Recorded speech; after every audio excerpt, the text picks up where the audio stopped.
اعوذ باللہ من الشیطان الرجیم بسم اللہ الرحمن الرحیم واتخذ قوم موسیٰ من بعدہ من خلیشہم عجلا جسدا لہ خوار، اور بنا لیا موسیٰ علیہ السلام کی قوم نے آپ علیہ السلام کے بعد اپنے زیورات سے بچھڑے کا سا ایک جسم جس سے گائے کی سی آواز آتی تھی۔ جب حضرت موسیٰ علیہ السلام کو طور پر چلے گئے تو آپ علیہ السلام کی قوم کی ایک فرد نے یہ فتنہ اٹھایا۔ اس شخص کا نام سامری تھا۔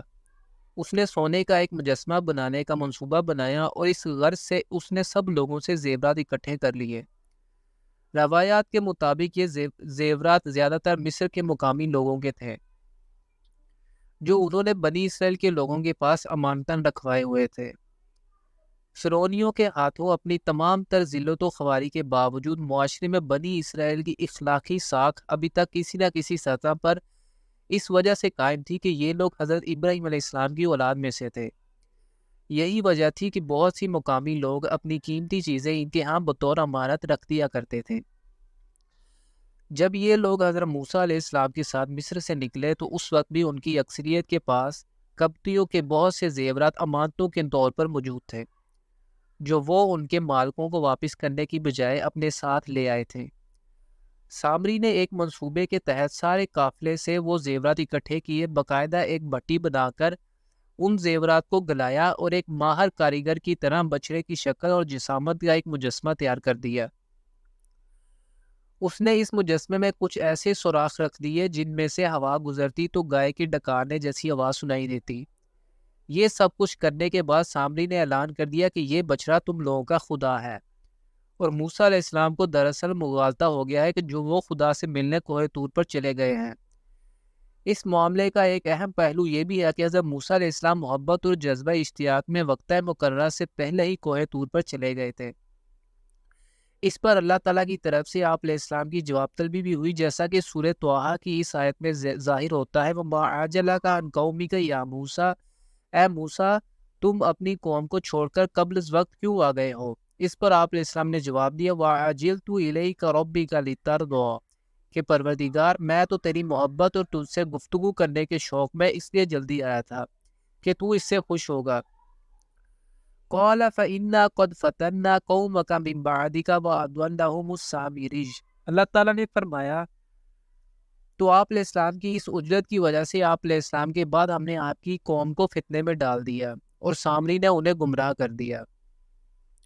أَلَمْ يَرَوْا أَنَّهُ لَا يُكَلِّمُهُمْ وَلَا يَهْدِيهِمْ سَبِيلًا، کیا انہوں نے غور نہ کیا کہ نہ وہ ان سے کوئی بات کر سکتا ہے اور نہ ہی انہیں راستہ بتا سکتا ہے۔ اتخذوہ وکانوا ظالمین، اسی کو وہ معبود بنا بیٹھے اور وہ تھے بہت ظالم۔ بنی اسرائیل نے اسی بچڑے کو اپنا معبود مان کر اس کی پرستی شروع کر دی اور اس طرح شرک جیسے ظلم عظیم کے مرتکب ہوئے۔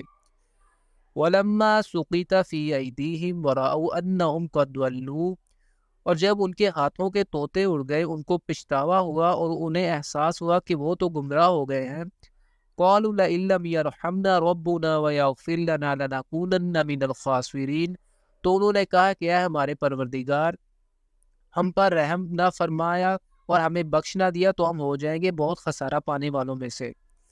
اس معاملے میں وہ 3 گروہوں میں تقسیم ہو گئے۔ قوم کا ایک بڑا حصہ وہ تھا جو اس گناہ میں بالکل شریک ہی نہیں ہوا۔ دوسرے گروہ میں وہ لوگ تھے جو کچھ دیر کے لیے اس گناہ میں شریک ہوئے لیکن فوراً انہیں احساس ہو گیا کہ ان سے غلطی ہو گئی ہے۔ تیسرا گروہ حضرت موسیٰ علیہ السلام کی واپسی تک اس شرک پر اڑا رہا۔ یہاں درمیانی گروہ کے لوگوں کا ذکر ہے کہ غلطی کے بعد وہ نادم ہے اور انہوں نے اعتراف کیا کہ وہ گمراہی کا ارتکاب کر بیٹھے ہیں۔ وَلَمَّا رَجَعَ مُوسَىٰ إِلَىٰ قَوْمِهِ غَضْبَانَ آسِفًا، اور جب موسیٰ علیہ السلام لوٹے اپنی قوم کی طرف سخت غضب نہ ہو کر افسوس میں، یعنی آپ علیہ السلام اپنی قوم کی اس حرکت پر نہایت غضبناک تھے۔ حضرت موسیٰ علیہ السلام کا مزاج بھی جلالی تھا اور قوم کے جرم اور گمراہی کی نوعیت بھی بہت شدید تھی۔ قَالَ بِئْسَ مَا خَلَفْتُمُونِی مِن بَعْدِی، آپ علیہ السلام نے فرمایا بہت بری ہے میری نیابت جو تم نے کی ہے میرے بعد۔ یہ خطاب حضرت ہارون علیہ السلام سے بھی ہو سکتا ہے اور اپنی پوری قوم سے بھی۔ اَعَجِلْتُ أَمْرَ رَبِّکُمْ، کیا تم نے اپنے رب کے معاملے میں جلدی کی؟ وَأَلْقَى الْأَلْوَاحَ، اور آپ علیہ السلام نے وہ تختیاں ایک طرف ڈال دی۔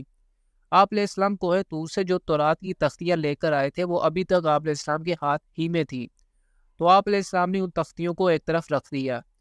وَأَخَذَ بِرَأْسِ أَخِيهِ يَجُرُّهُ إِلَيْهِ، اور غصے میں اپنے بھائی کے سر کے بال پکڑ کر اپنی طرف کھینچنے لگے۔ حضرت موسیٰ علیہ السلام نے غصے میں حضرت ہارون علیہ السلام کے سر کے بالوں سے پکڑ کر اپنی طرف کھینچا اور کہا کہ میں تمہیں اپنا خلیفہ بنا کر گیا تھا، میرے پیچھے تم نے یہ کیا کیا؟ تم نے قوم کے لوگوں کو اس بچڑے کی پوجا کرنے سے کیوں نہیں روکا؟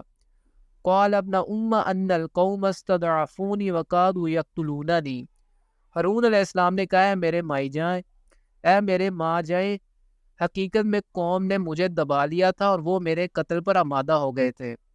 میں نے تو ان لوگوں کو ایسا کرنے سے منع کیا تھا، لیکن انہوں نے مجھے بالکل بے بس کر دیا تھا۔